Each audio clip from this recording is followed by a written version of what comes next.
अशोक को अपनी दादी का एक खत मिला कई सालों बाद। उन्होंने लिखा था कि मरने से पहले वे उसे आखिरी बार देखना चाहती थीं। अशोक का घर गांव के बाहरी इलाके में पहाड़ों और जंगलों के बीच स्थित था, जिसे लोग भूतिया जगह मानते थे। अशोक अपने गांव पहुंच गया और अपनी दादी से मिलने गया। दादी ने उसका हाल चाल पूछा और फिर उससे उसके दादा तुलसीदास के बारे में पूछा। दादी ने उसे बताया कि उसके दादा शिकार के लिए जंगल में गए थे, पर उसके बाद कभी लौटकर नहीं आए।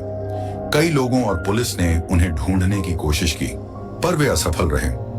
रात के खाने के बाद दादी ने उसे पहले मंजिल पर उस कमरे में सोने को कहा जहां उसने अपना बचपन बिताया था। रात के लगभग 3 बजे अचानक किसी ने उसके नाम को धीरे से पुकारा। अशोक सपना देख रहा था, पर वो आवाज सुनकर जाग गया। उसे दरवाजे पर दस्तक की आवाज सुनाई दी। उसने दरवाजा खोला, पर वहां कोई नहीं था। कुछ देर बाद वह फिर से सो गया, पर थोड़ी ही देर बाद फिर से किसी ने उसका नाम लेकर दरवाजे पर दस्तक दी। वह उठा और चारों ओर अंधेरे में देखने लगा। तभी फिर से दस्तक की आवाज आई। उसने देखा कि खिड़की पर एक पेड़ की शाखा हवा के झोंके से बार बार टकरा रही थी। उसने सोचा कि शायद यही आवाज का कारण है और उस शाखा को तोड़ दिया। सुबह गांव के कुछ बच्चे खेल रहे थे कि तभी एक तांत्रिक वहां आया और उन्हें एक खत दिया जो अशोक के लिए था। उस खत में लिखा था कि उसे उस घर में नहीं रहना चाहिए। वह जगह सुरक्षित नहीं है और वहां किसी काली ताकत का वास हो सकता है। अशोक ने वह खत पढ़ा और सोच में पड़ गया कि यह खत किसने भेजा। उसने गांव में लोगों से अपने दादा तुलसीदास के बारे में और जानकारी हासिल करने का सोचा। गांव में घूमते समय उसकी मुलाकात पुलिस इंस्पेक्टर से हुई। अशोक ने उन्हें सब कुछ बताया। इंस्पेक्टर ने बताया कि उसके दादा उनके बचपन के दोस्त थे और उन्हें भी घर के आसपास किसी अजीब घटना का एहसास होता था।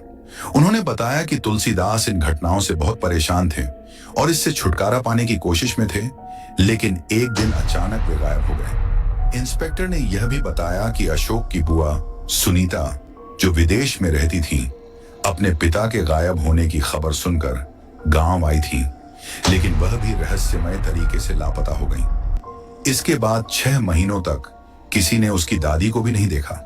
गांव में लोग कहते थे कि वह अकेले अपने पति और बच्चों की याद में वहां रह रही थी। इंस्पेक्टर की बातें सुनकर अशोक वापस घर गया और उसने अपनी दादी से बुआ सुनीता के बारे में पूछा। दादी ने पहले तो सच छिपाया, पर फिर कहा कि हाँ, सुनीता आई थी, लेकिन अपने पिता के गायब होने से वह पागल हो गई थी। दादी ने उसे शहर के मानसिक अस्पताल में भर्ती करा दिया था। यह सुनकर अशोक ने दादी से वादा किया कि वह अगले दिन अस्पताल जाकर अपनी बुआ को वापस लाएगा। रात को अशोक फिर से अपने कमरे में सो गया। आधी रात के करीब उसे फिर से धीमी सी आवाज में अपना नाम पुकारने की आवाज आई और खिड़की पर दस्तक भी हुई। उसने उठकर देखा तो पाया कि पेड़ की वही शाखा जो उसने तोड़ी थी किसी तरह फिर से उगाई थी और खिड़की से टकरा रही थी।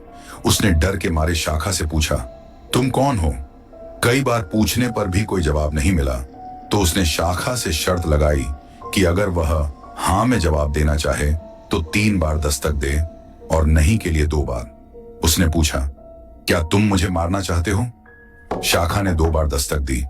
उसने फिर पूछा, क्या तुम मेरे दादा की आत्मा हो? शाखा ने 2 बार दस्तक दी। फिर उसने पूछा, क्या तुम मेरी मदद करना चाहते हो? इस बार शाखा ने 3 बार दस्तक दी। अशोक ने फिर सवाल किया, क्या तुम मेरी बुआ सुनीता की आत्मा हो? इस पर शाखा ने फिर 2 बार दस्तक दी। अशोक ने आखिरी सवाल किया, क्या तुम मेरी दादी हो? अचानक शाखा ने 3 बार दस्तक दी। इसी बीच अशोक ने अपने पीछे से अपनी दादी की डरावनी हंसी सुनी। उसकी दादी तो नीचे सीढ़ियां चढ़ने में असमर्थ थी, तो फिर पीछे खड़ी हंसने वाली वह कौन थी? अशोक ने घबराकर पीछे मुड़कर देखा तो उसकी दादी जैसी दिखने वाली एक रहस्यमय छाया वहां खड़ी थी। उसकी आंखों में अजीब चमक थी और उसके चेहरे पर एक भयानक मुस्कान थी। वो अशोक की तरफ बढ़ने लगी। अशोक ने हिम्मत जुटाकर पूछा, तुम कौन हो? मेरी दादी तो ऊपर नहीं चढ़ सकती।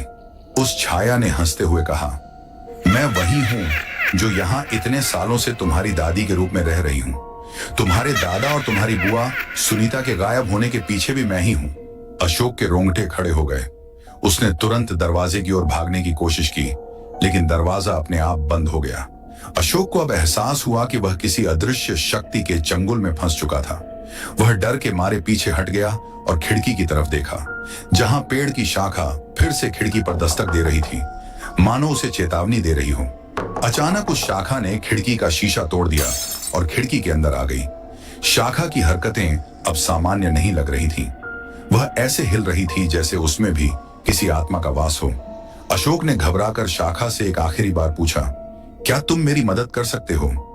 शाखा ने 3 बार दस्तक दी। ये मानो हां का इशारा था। अचानक कमरे की खिड़की और दरवाजे जोर से खुल गए और एक तेज हवा का झोंका अंदर आया। उस झोंके के साथ ही वह डरावनी छाया, जो दादी की तरह दिखती थी, अचानक दर्द से चीख उठी और धीरे धीरे धुंधली होकर गायब होने लगी। अशोक समझ गया कि उसकी दादी की असली आत्मा उस शाखा के माध्यम से उसकी मदद कर रही थी और उसे इस भयानक शक्ति से बचा रही थी। जैसे ही छाया गायब हुई, अशोक ने अपनी दादी की असली आवाज सुनी, जो उसके कानों में गूंज रही थी। वह कह रही थी, अशोक, तुम सही समय पर यहां आ गए। यह आत्मा मेरे शरीर में वर्षों से कैद थी और मेरे परिवार को बर्बाद कर रही थी। तुम्हारे आने से ही मुझे इसे खत्म करने की ताकत मिली है। अब तुम जल्दी से यहां से चले जाओ और फिर कभी इस घर में मत आना। अशोक ने अपनी दादी का आदेश मानते हुए वहां से तुरंत निकलने का निर्णय किया। वह घर से भागते हुए सीधा गांव की तरफ भागा। जैसे ही वह गांव पहुंचा, उसने देखा कि आसमान साफ हो गया था और अजीबोगरीब सन्नाटा जो हमेशा उस घर के आसपास होता था, अब खत्म हो गया था। अशोक ने गांव वालों से दादी और अपने परिवार के लिए एक पूजा का आयोजन करवाया ताकि उनकी आत्माओं को शांति मिल सके। उसने अपने जीवन में फिर कभी उस भयानक घर की तरफ नहीं देखा और अपने दादा और बुआ के बारे में किसी से बात नहीं की। अंततः अशोक को यह समझ आ गया था कि कुछ रहस्य हमेशा अनसुलझे ही अच्छे होते हैं और उन पर पर्दा डालना ही सबसे बेहतर है। यदि आपको यह कहानी पसंद आती है तो प्लीज सब्सक्राइब करें। यदि आपके पास कोई अन्य सुझाव है तो कृपया हमारे साथ साझा करें। Thanks for click on subscribe button. कहानी, हम किसी की भावना को ठेस नहीं पहुंचाना चाहते। ये असाधारण आत्मा और ऊर्जा इस दुनिया में मौजूद है। यदि आप विश्वास नहीं करते तो कृपया उन पर मजाक न बनाएं। हमें हर किसी का सम्मान करना चाहिए, चाहे वे मौजूद हों